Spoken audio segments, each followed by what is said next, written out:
વડોદરામાં ફરીથી જાહેર માર્ગ પર પાકિસ્તાનના ધ્વજના પોસ્ટર લાગ્યા.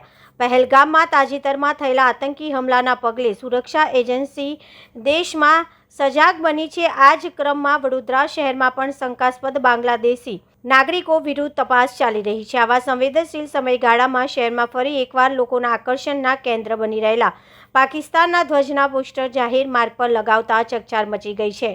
શહેરના નરહરી હોસ્પિટલથી કાશીબા હોસ્પિટલ તરફ જવાના માર્ગ પર પાકિસ્તાનના ધ્વજ દર્શાવતા પોસ્ટર લગાવાયા છે, જેમાં પાકિસ્તાન મુર્દાબાદ લખાયું હતું.